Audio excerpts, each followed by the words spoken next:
boobu noonu nit ñi bu ñu defee tuuti recherche dinañ xam ni c'est un gars qui a toujours combattu le projet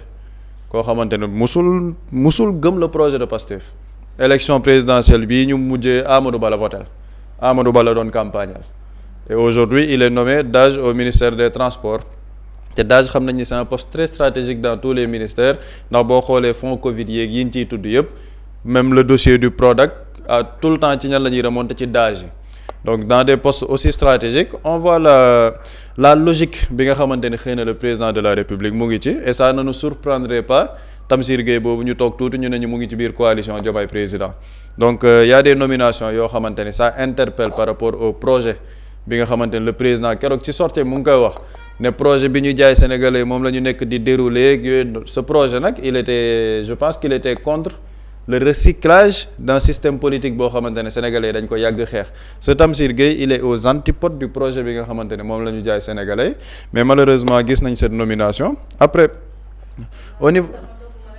te ne na musul adhéré li nga xamante ne mooy projet Pastef lan la mu war a mën a apporter actuellement bu fekkee ne njiitu réew ba tey moom nee na projet boobu lay doxal. c'est ça la grande contradiction bi nga xamante ne ñu ngi nekk di ko gis au sujet des nominations parce que dans les nominations yi mujj yëpp. yi ci ëpp da ngay gis ni ceux qui ont défendu le projet gëm projet bi ñuy wax parce que le projet ce n'est pas un projet politique Pastef c'est un projet de société parce que dañuy dem vers une rupture systémique rupture boobu nag da nga koy matérialiser à travers des gens yoo xamante ni gëm nañu rupture boobu mais malheureusement boo xoolee les nominations wax nañ ko keroog maître Abdoulaye Tine il est aux antipodes du projet gëmul sax projet bi kii ñu tabb tey jii tamit gëmul projet bi parce que daf ko doon xeex moom dafa doon défendre ni Macky Sall dafa war a def 3e mandat. noo koy tànnee wa fait. réconciliation ni Sénégal ñëpp a ko bokk ñëpp a war a liggéeyandoo c'est ça la logique malheureusement du président Bassirou Diomaye Faye actuellement boo gisee ñu naan ay dialogue ak yeneen i ci mel yu mel ni moom moo tax ay nit yoo xamante ni gëmuñ révolution bi c'est-à-dire que gëmuñ li nga xamante ni moom la Sénégalais xeex en 2024 mais dañ leen di nommer ci ay postes de responsabilité et malheureusement nag doo ko comprendre donc tey jii le président de la République bu génnee di waxi projet di fal ñoo xamante ni ils sont aux antipodes du projet ce sont les Sénégalais eux-mêmes qui se perdent dans le discours du président de la République parce que amul cohérence c'est contradiction sur contradiction donc loolu nag constitution bi moo ko may le président nomme aux emplois civils et militaires moo ko may par décret ku mu neex mën na ko fal mais après nag les Sénégalais avec le recul dinañ xool les profils yi nga xamante ni tabb nañ leen parce que le plus important pour un homme politique c'est la cohérence par rapport ak li ngay wax li ñu naan nattukaayu dëgg dooy wax ay jëf la mais ci biir jëf yi nag bu fekkee ni dañoo gis ni jëf yi ngay jëf dafa waroog kàddu yi nga xamante ni jox nga leen ko loolu le peuple sénégalais appréciera et surtout les gens qui ont voté pour ce projet vont apprécier et je pense que loolu sénégalais yi ci ëpp daal am nañ ci gis-gis on verra nag fan lay mujjee. doy na waa buri ba tey ñu des ci li nga xamante ni moo di conseil des ministres bi yan ponk yow nga gën a jàpp ci yëf yi ak buñ dikkee ci nomination bi nga xamante ne aussi dafay ne ay controverses.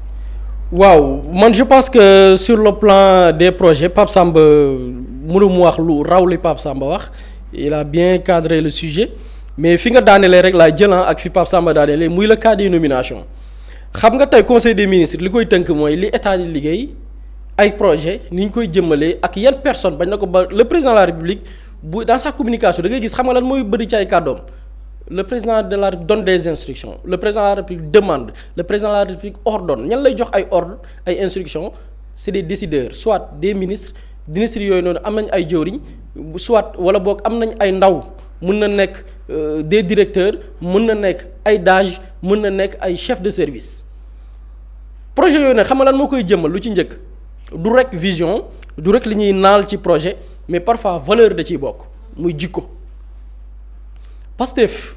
dama koy wax souvent ñi ko composé ñu ci bari wala boog ngi jël le président du parti ba ki ci gën a suuf donte militant bu suufee amul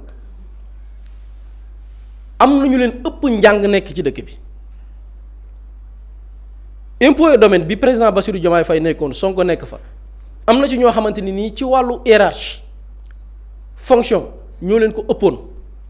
li tax sénégalais yi bàyyi fa ñoo ñu tànn leen parce que jikko daf ci bokk valeur daf ci bokk mais aussi le discours bi ñu jaayoon la sénégalais daf ci bokk kon nga gis ni le projet Pastef li ko porté au pouvoir jikko ci la bokk valeur ci la bokk principe ci la bokk maintenant ce qui est dommage mooy bu ñu gisee les mêmes personnes yi nga xamante ne nii ñooñu la ñu waxoon moo tax ñoom ñuy xeex ba tax ñu dugg ci politique ñu gisaat ni 2 ans après l'acquisition du pouvoir dañu nekk ci dans une campagne de recycler da nga naan y a problème xam nga nit mun na sax liggéeyal nguur gi fi nekkoon état soxla ko ci xam-xamam mu ñëwaat bokk loolu yàgg nañ ko gis mais xam nga ñan lay nekk ñi nga xamante ni naw nañ leen ci jikko parce que dama koy wax souvent ma ne bu ñuy nommer dañuy nommer nit ki selon ses compétences selon son parcours mais aussi dañuy wax naa nomination dafay ànd ak enquête de moralité man wax naa fi démb xaw ma bët ki démb ne enquête de moralité moom c'est mort depuis ba ñu nommé Abdoulaye Tine porte-parole de la présidence laa ne nomination critère de enquête de moralité amatu ci. bokkoon enquête de moralité. amatul ça n'existe plus loolu c'est mort c'est enterré ça n'existe plus il faut plus dire enquête de moralité jëlal ki ñu nommé par exemple Tamsir Gueye ñun on n'a pas de problème avec des personnes mais des positions yi ay nit jël yoo xamante ni mënoon na am incidence ci même la stabilité du pays ki ñu nommé démb Tamsir Gueye dafa amoon Macky Sall ci ñaari safara yu mu doon xamb bi mu nekkee le président de la République benn safara bi mu doon xamb mooy la candidature de Ousmane Sonko te wóor na ko ne bu ko laalee mën na am incidence par rapport ak la stabilité du pays parce que tenté na ko mars xamoon na ne bu ko tenté waatee y aura un soulèvement populaire y aura des dégâts mu amaat beneen bi Macky Sall doon tenté muy bu réussir teel a réussir li mu réussir ci Ousmane Sonko mu yóotu un 3e mandat 3e mandat boobu xamoon na aussi les répercussions ci bu ko soulever wala li mu nar a jur foofu laa bëgg a taxaw ñëw ci ngor ñëw ci kàddu ñëw ci parole 3e mandat bi en dehors li ci texte yi wax mu leer naññ muy kenn mënul def 2e mandat yamuñ ci ñu ne mënul def lu ëpp ñaari mandat lu tax mu juróon problème mooy dafa amoon lu jiitu texte muy la parole du président kàddu président Macky damay ñëw ci Tamsir Gueye laa ñëw parce que finalité bi foofu la Macky Sall dafa def une sortie ne dafa dem référendum woo Sénégalais ci vote pour ñu régler définitivement le problème des mandats xam nga Macky Sall dafa ñëw ne bu ngeen ma falee 2012 sama mandat 7 ans dama koy wàññi 5 ans mu dem pouvoir bi neex mu reculer ne sax dafay laaj avis conseil constitutionnel te pourtant mënoon a jaar assemblée nationale réduire mandat sans problème mu ne waaye pour régler problème bi nag nañ dem référendum bu ko defee mu régler ko définitivement lan la ci Macky Sall jibaloon ci kàddu parce que problème bi mooy est-ce que réduction des mandats yamale ko ci 2 ans dootul jurati polémique mandat am de 2012 à 2019 ci la bokk la réponse de Macky Sall c'était ça nañ ko teewlu dellu si waat ci plateau bi. 2016 man maa proposé askanu Sénégal révision constitutionnelle boo xam ne dama ni mbirum mandat yi dafa war a jeex dakk ñëpp jàpp ne réew mi kenn mënatu fi toog lu ëpp ñaari mandat dañ ko bind mu leer nañ nul ne peut faire plus de 2 mandats consécutifs xanaa kay ku jàng tubaab boo ko firilee loolu war na xam ne indépendamment référendum loi 2016 wala loi 91 dañu ne mandat bi juróomi at la benn yoon lañ ko mën a renouveler muy donc boo ko renouveler muy ñaari mandat ñu yokkaat ci leneen lu koy tëj ne de toute façon kenn mënul def lu ëpp ñaari mandat yu tegale donc loolu la constitution bi wax donc loolu lu leer na man maa ngi sama benn mandat boo xam ne bu ci yàlla àndee 2019 lay jeex ci coobare sunu borom ak bëgg-bëgg Sénégalais yi bu fekkee ne jàpp nañ ne liggéey bi ñu sumb ñu ngi koy teg ci yoon am nañu seen kóolute dina renouveler mandat boobu 2019 su boobaa man pare naa ci su boobaa man pare naa ci su boobaa man pare naa ci. lii la président Macky Sall waxoon bi coow amee ci 3e mandat mu ne mandat bi 2012 2019 ci la bokk muy benn mandat bu ñu ko falaatee 2019 mu dem 2019 2024 man pare naa ci lii mooy lan kaddu góor. teewul polémique bi continuer waat di am parce que am na ñu ko doon attiser ki nekkoon ministre bi ñu dénk wàllu justice muy Ismaïla Madior Fall defaat beneen sortie ñu laaj ko ci polémique gu mandat bi Ismaïla Madior Fall confirmé waat li Macky Sall wax ni li loi bi wax c'est clair 2 mandats consécutifs 2 mandats consécutifs waxul mandat quinquennat waxul mandat boo xamante ni nii dañ naan 7 ans dañ ne mandat képp muy 7 ans ak 5 ans ci am 2 boo ko ci defee pare nga ñu teewlu leneen li nga xamante ni lu tax ma jël exemple Ismaïla Madior Fall c'est très important parce que c'est un homme de droit di professeur di ko jàngale nekkoon ministre de la justice bi nga xam ni moom moo clore débat boobu noonu ne loi wala yoon réglé na ko nañ ko teewlu dellu si waat. La Constitution du Sénégal est très claire sur la question et ne laisse place à aucune interprétation. L'article 27 de la Constitution dit: le président de la République est élu pour un mandat de 5 ans renouvelable une fois. Nul ne peut exercer plus de 2 mandats consécutifs. Je vais répéter la phrase. Nul ne peut exercer plus de 2 mandats consécutifs. Je vais répéter la phrase une 3e fois. Nul ne peut exercer plus de 2 mandats consécutifs. Est-ce qu'il y a place à interprétation? Ismaïla Madior Fall tëj définitivement la polémique concernant benn éventuel 3e mandat. Macky Sall dem ba am xememteefu yóotu 3e mandat ci naka ku tudd ni mënul am 3e mandat mu dàq la waaye ku ne mën na am 3e mandat mu nommé la coow li ne waat kur ñi ni ne kon kii de dafa bëgg 3e mandat ñu laaj ko ci interview mu ne duma ci waxati nii wii nii non polémique ba ne kur problème mu kàddu taxaw ci penc bi problème mu kàddu taxawee ci penc mi dafa am une personne muy président Bassirou Diomaye Faye boobu mi ngi dans l'opposition bi taxawoon artu président Macky Sall ne ko 3e mandat bi xam nga li mu mën a jur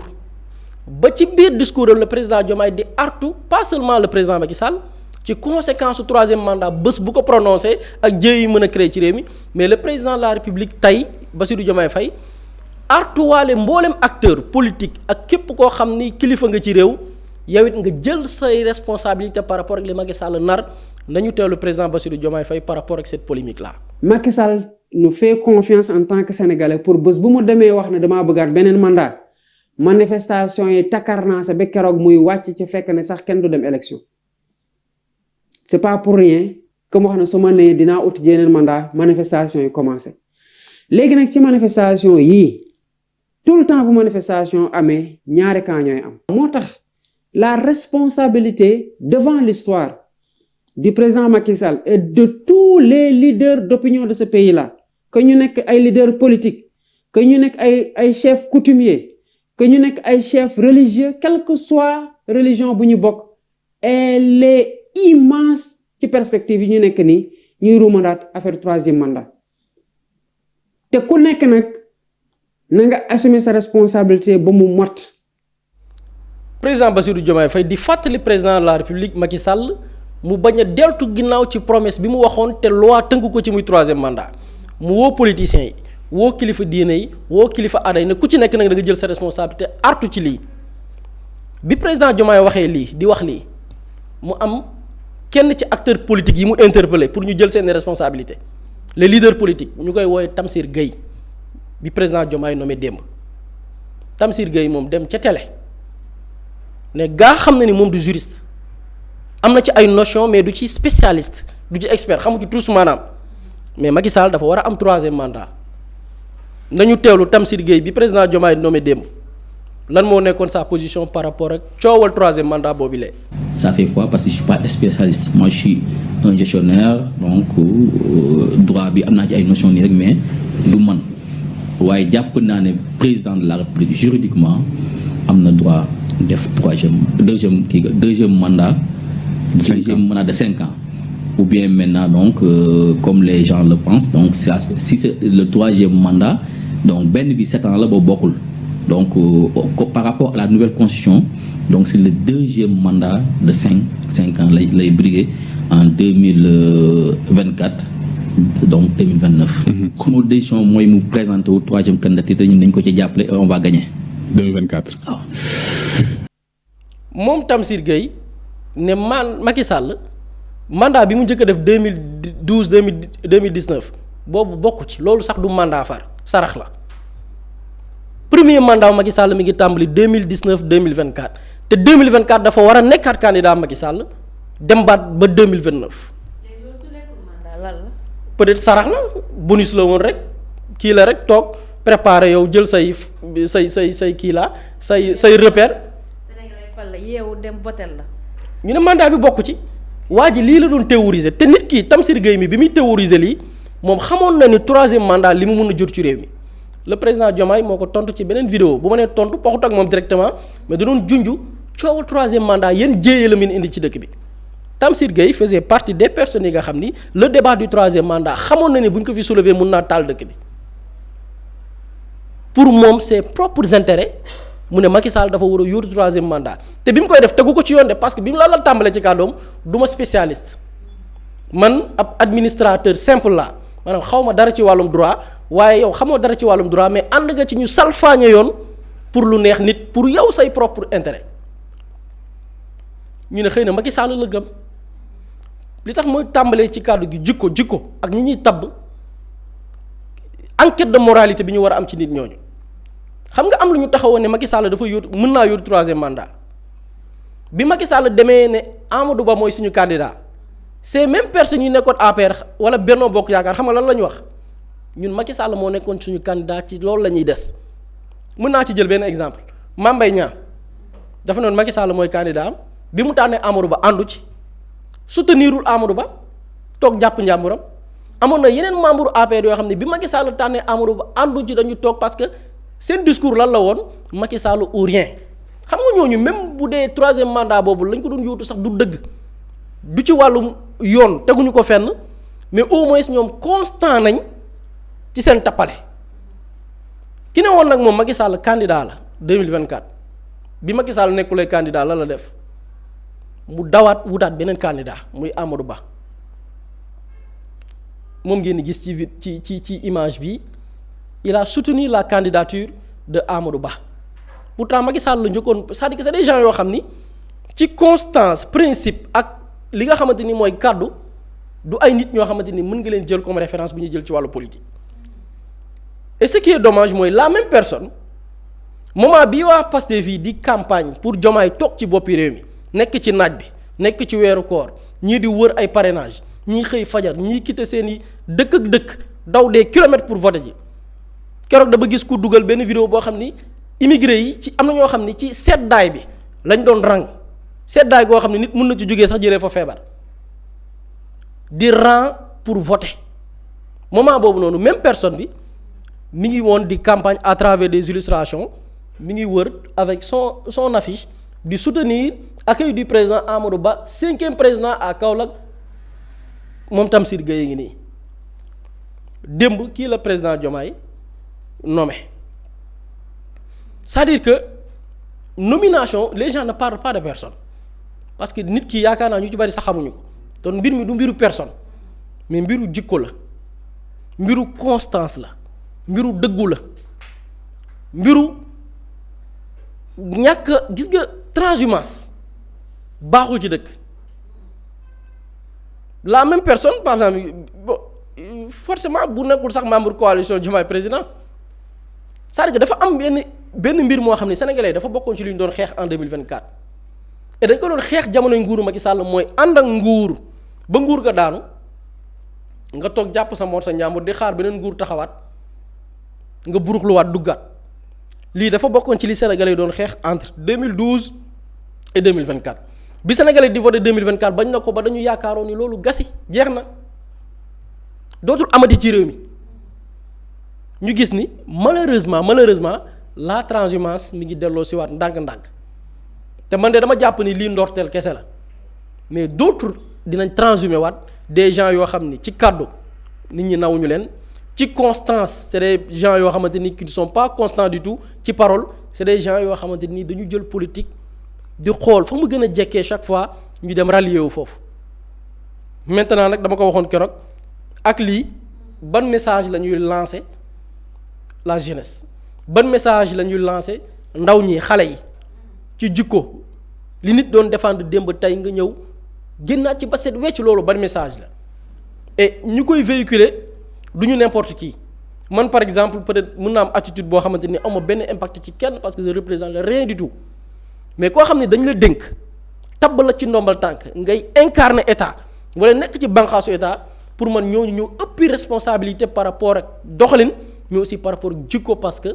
da leen war a naw ci seen i doxalin da leen war a naw ci jikko bu ñu war a jaay bâtir jeunesse bi nga xamante ni bëgg nañ ko tabax ban leçon la leen di jox par rapport ak ñi leen jiite mais bu dee à travers ce message là la ñu bëgg a jaay ndaw ñi ne ñii ñooy seen i référence ci wàllu yorinu réew yéen ñi aspirer pour tekki dara ci dëkk bi am li ngeen liggéeyal seen réew man dama jàpp ne bu ñu wut référence c'est pas ces actes là la ñuy sukkandiku tey pour jox jeunes yi ay modèle jërëjëf Boury am na solo Pape Samba buñ demee ba li nga xamante ne mooy politique di primer ci li di volonté du peuple est-ce que du indi ay jiixi jaaxa ëllëg ci biir. non effectivement te restitution des faits bi Boury def dafa am solo trop parce que lenn lay indi maanaam le président de la République Bassirou Diomaye Faye s'il veut comprendre pourquoi il est impopulaire jamono ji dans le pays ak ci ñi nga xamante ni ñoom ñoo ko faloon na xool ci genre acte yi. Si le président de la République Bassirou Diomaye Faye page présidence dañuy def une publication sur ses activités le lendemain nga fekk fa ay 100 personnes ñooy aimé wala ay 200 personnes ñooy aimé nga dem ci page Twitter mën na def une publication sur la page de la présidence lendemain bi tamit nga gis ni peut-être ay 100 personnes ñoom ñoo koy aimé ce niveau d'impopularité xam nga lan moo koy indi genre acte yi parce que dañoo nekk di def ay actes yoo xamante ne c'est contraire au projet mais politique dafa am yenn yoo xamante ni cohérence la ak logique fii kenn waxu fi ñi nekkoon ci projet bi rek ñoom ñoo baax ñoom ñoo xam lépp ñoom rek ñoom ñoo war a falu kenn waxu fi loolu bu doon loolu kese général Birame Diop du nekk ministre ci biir gouvernement bi bu doon loolu kese Moustapha Mamba Guirassy du nekk ministre ci biir gouvernement bi Cheikh Tidiane Dièye du nekk ministre ci biir gouvernement bi Déthié Fall du nekk ministre ci biir gouvernement bi te mën nga ci citer ñeneen ak ñeneen ñoo xam ne bokkuñ Pastef pourtant ñu ngi fa lan moo leen fa bàyyi c'est parce que dañoo jàpp ne ils sont en concordance avec le projet bi ñu jaay sénégalais parce qu'il faut rappeler c'est un programme politique et un projet de société moom la ñuy jaay sénégalais projet de société boobu ci lan politique léegi dañ ko war a méngaleeg yëfu gor maanaam li fi doon xew dootu fi amaat koo xamante ni nguur day jeex nga bëgg a tafu ci beneen nguur bu ñëw tu vas voir des hommes politiques yoo xam ne ils ont fait tous les régimes de Senghor à Bassirou Diomaye Faye ñu ngi ci régime yëpp mais kooku amul lu mu gëm amul cohérence parce que mënoo ma wax ni régime yooyu yëpp ñoo bokk lu ñu gëm ñoo bokk projet déedéet d'autant plus le projet de Pastef bi nga xam ne ñoom rupture radicale la ñu woote mais comment on peut comprendre nga jël ay nit yoo xamante ne dañ doon théoriser le 3e mandat de Macky Sall te loolu ñu xam li mu jur ci réew mi yëpp et man ce qui me tue mooy boo waxee ñu naan la bu nit ki amee compétence nag mais nit mën na am compétence nekk ku jubadi nekk ab njublang waaye yow loolu compétence mais y a des gens le professeur Ismaïla Madior Fall kenn dafa mën a wax ne mënul droit c'est un professeur émérite de droit loolu moom loo bañ nit wala loo ko nangulul vraiment nangulul ko droit daf ko mën daf ko mokkal moo tax mu ci doon enseigner mais quand il a fallu défendre les intérêts du peuple daf ko fa défendre déedéet il a été un tailleur constitutionnel pour Macky Sall te pourtant il est très compétent mais cette compétence là est-ce qu'elle a été accompagnée par une probité morale non bu ñuy tabb nit gis nga fii Sénégal ñu fi compétent bari nañ trop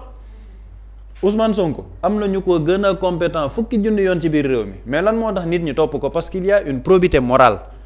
dafa am lenn loo xamante ne kàddu gor la maanaam jëfinub gor nit ñi topp ko ci loolu donc ça c'est très important pour les hommes qui nous dirigent mais tey ji boo amee nit boo xam ne ñu ne waa il est compétent waaye il est compétent est-ce que am na moom probité morale déedéet amu ko mais est-ce que c'est loolu la ñuy jaay le peuple sénégalais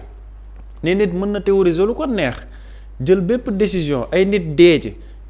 mais comme il est compétent bu ñëwee mën na buruxluwaat voilà ce qu'on vend au Sénégalais te lii c'est pas nouveau hein depuis kaaw ay ñoom Samba Ndiaye nomination CNRA bi Awa Bokar lii maanaam yooyu le président il est dans sa logique am na ñoo xamante ni depuis dénomination yi ba mu ñëwee lan la ci wax dafa ne moom gëmul ni parce que dañ doon wax lu ñaaw ci moom duñ leen fal mais le président il ne représente pas le projet il ne représente pas le programme c'est-à-dire que le programme est beaucoup plus important que sa personne absolument c'est-à-dire que projet boobu moo ëpp solo ci bëtu nit ñi ko moom jëmmam donc c'est ce projet-là de société qu'on doit préserver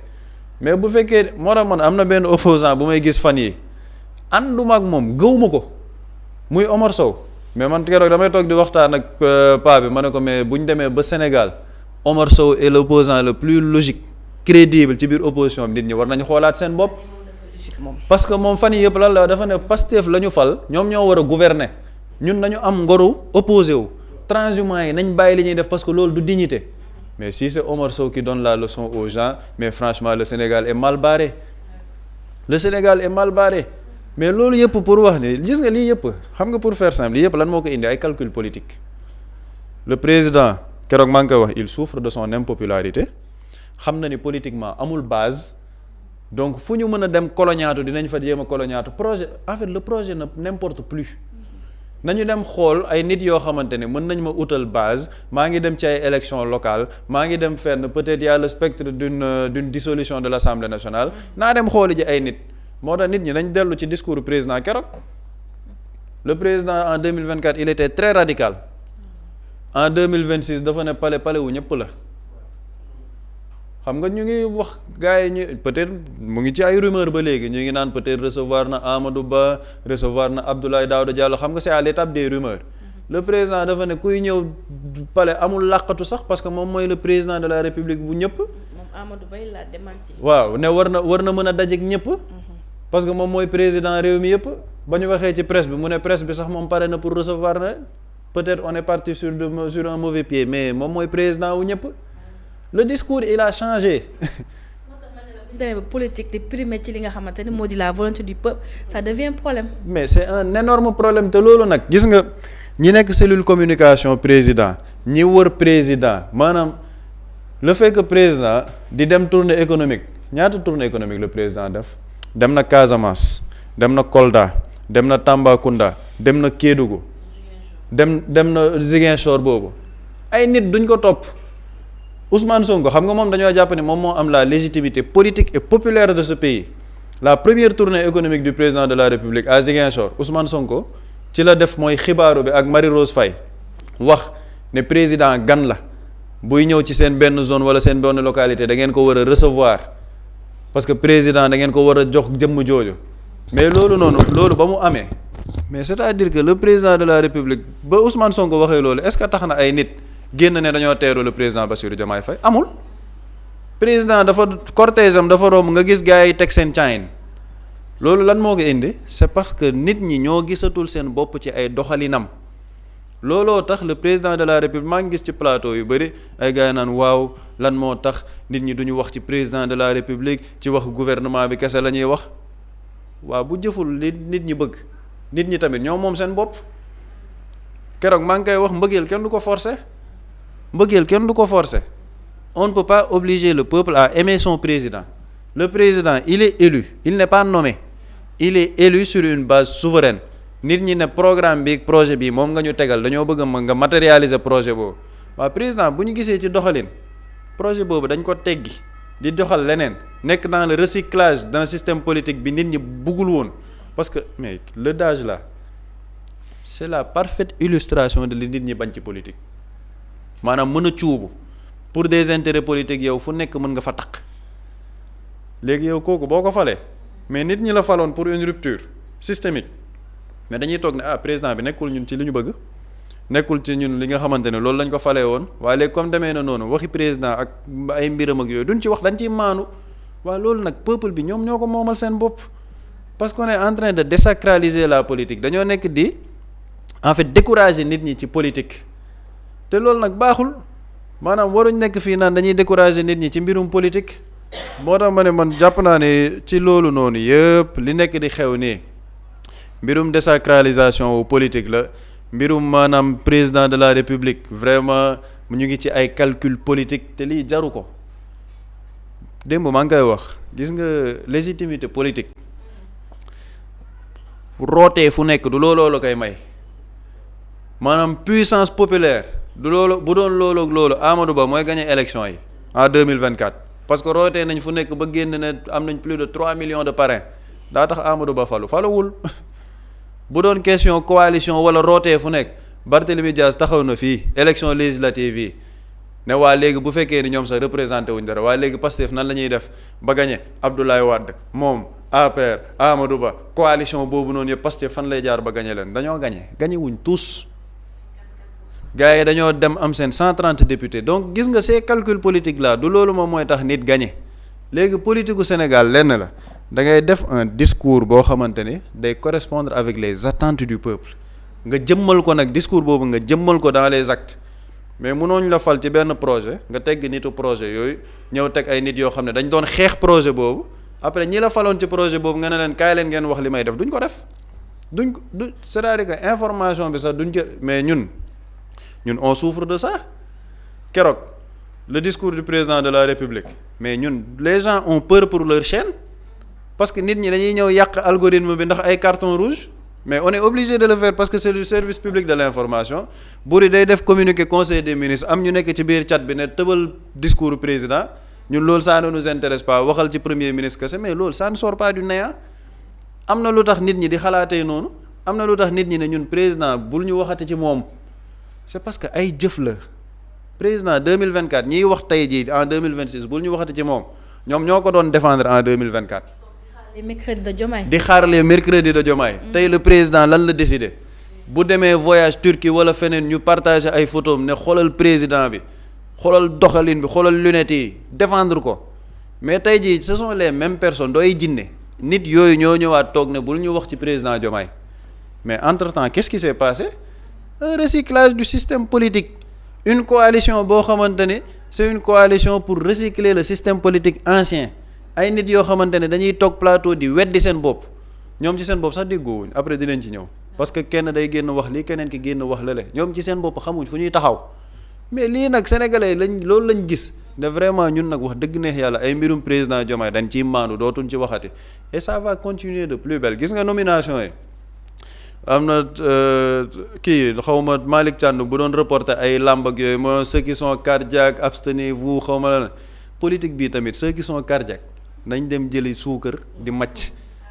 parce que fi mu jëmi ji ça va continuer les nominations yi nga xamante ne c'est contraire au projet dañoo nar a continuer parce que logique politique boobu moo fi taxaw nit ñi nañ ko assumer taxaw xool ko lucidement et froidement ba pare di ko analyser loolu rek la donc ñi nga xamante ne jàpp nañ ni lii peut-être ay erreur la banque buri wax na ko enquête de moralité moom amatul si on donne la parole de la présidence à Abdoulaye Tine il n'y a plus d'enquête de moralité dans ce pays amatul d'âge bi buñ ko nommé buñ ñu waxati enquête de moralité fii xam nga lan la enquête de base politique enquête de calcul politique kan moo ma mën a indil dara xaaral ma roppat fii xaaral ma dugal fii loolu nag du politique te loolu ça ne donne pas une base politique ça ne donne pas une légitimité politique et c'est très dommage par rapport ak li Sénégalais yi xeexoon